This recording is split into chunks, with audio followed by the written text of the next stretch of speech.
Bab 803. Kebenaran. Kingston dan Felix menerobos masuk ke dalam Manor Saint Jian pada malam hari untuk mencari anggota Manor Saint Jian yang dikurung. Melalui penilaian Felix, dia mengetahui bahwa Manor Saint Jian pernah mengalami pertempuran sengit.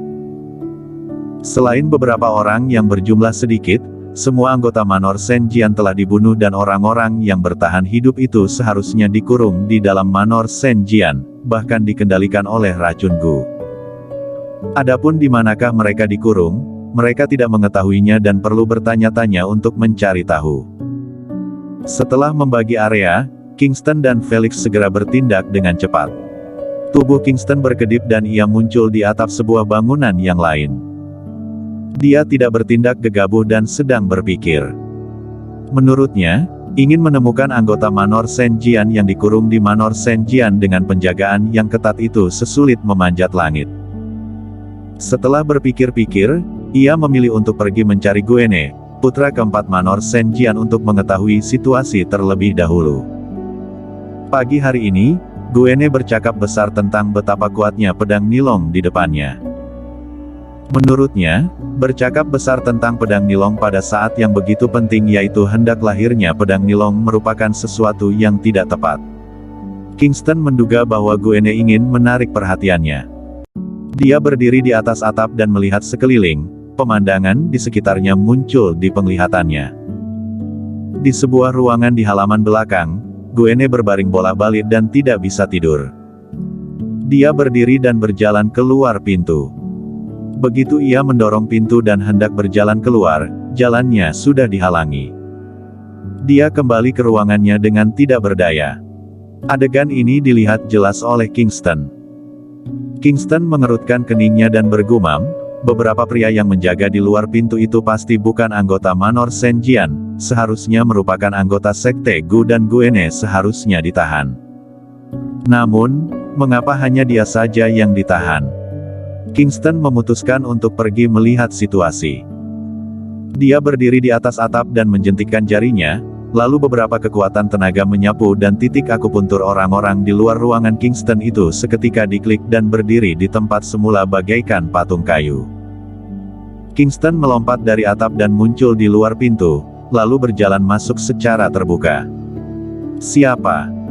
Guene yang baru saja duduk itu mendengar suara langkah kaki dan segera berdiri. Setelah melihat yang datang adalah Kingston, kewaspadaan di wajahnya berkurang banyak.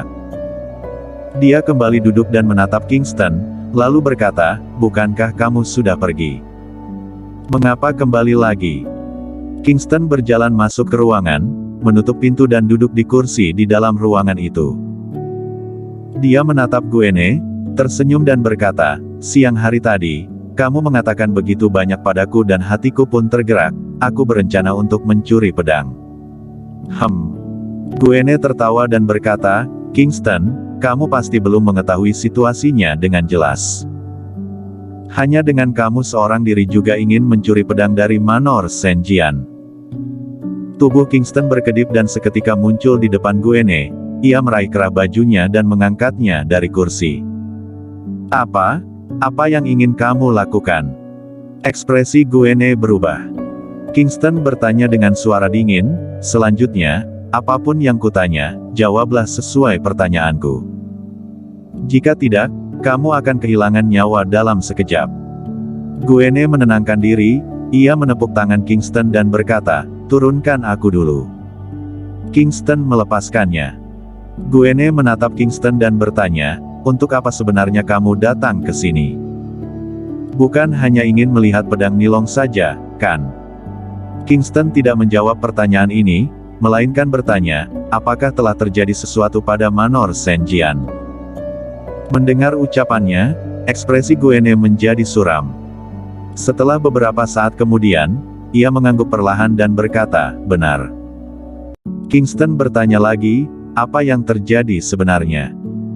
Guene bercakap besar tentang pedang Nilong dengan Kingston pagi hari tadi juga karena ingin menarik perhatian Kingston.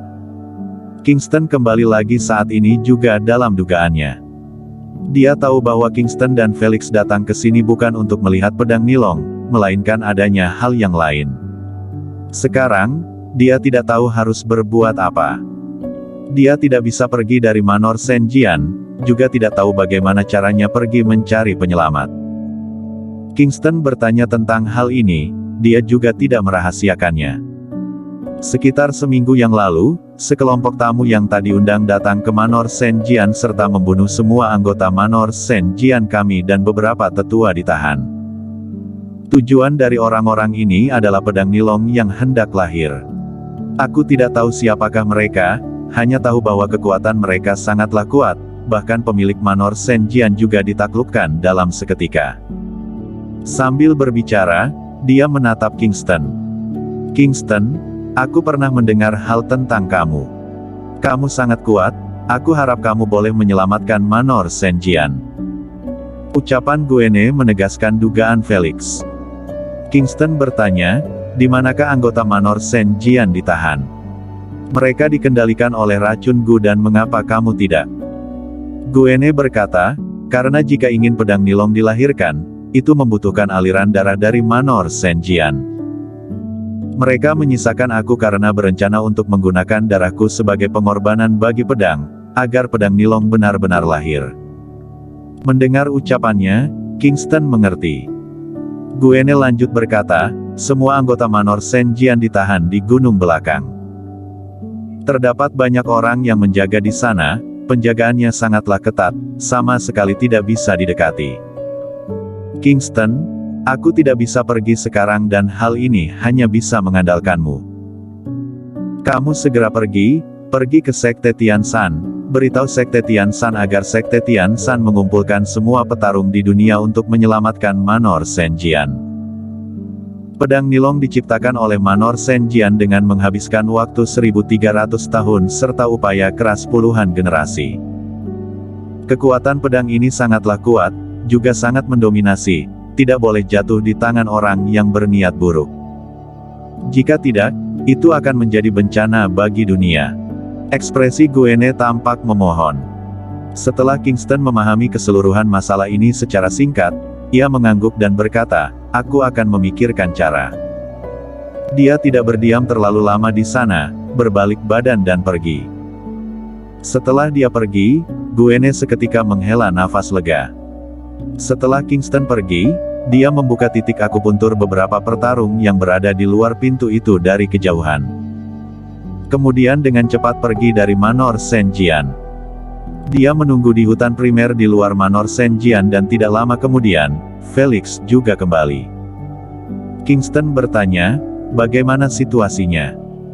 Felix tampak tidak berdaya dan berkata, penjagaan di dalam Manor Senjian sangatlah ketat, personel yang bertanggung jawab atas keamanan relatif padat di sana. Aku khawatir akan terungkap, maka dari itu tidak berani berjalan lebih dalam dan tidak menemukan apapun. Oh ya? Apa yang kamu temukan? Kingston mengangguk dan berkata, aku mendapatkan banyak informasi.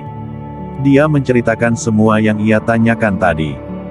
Setelah selesai berbicara, ia menatap Felix dan bertanya, menurutmu, apa yang harus kita lakukan sekarang?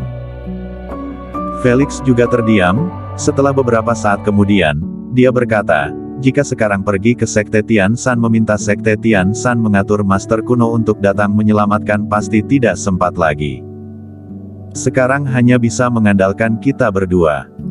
Kita rencanakan terlebih dahulu, pikirkan sebuah cara yang komprehensif. Kita masuk selamatkan orang yang di dalam Manor Senjian dan detoksifikasi racun mereka terlebih dahulu. Kemudian pikirkan cara untuk memusnahkan Roni. Kingston mengangguk, dia juga berpikir demikian. Pasti sudah terlambat untuk meminta pertolongan sekarang dan Roni sedang berada di tempat ini. Dia tidak ingin pergi dan tidak ingin melewatkan kesempatan kali ini. Dia bertekad untuk membunuh Roni di tempat ini kali ini, sekaligus merebut kembali 81 jarum dahsyat dan pedang pidana miliknya. Selain itu, begitu Roni mati, Sekte Gu akan kehilangan ketua. Sekte Gu akan menjadi sepiring pasi yang tersebar-sebar. Maka akan lebih mudah untuk menanganinya. Mereka berdua berkumpul dan mulai berdiskusi. Setelah selesai diskusi, mereka berencana bertindak pada malam hari. Bersambung.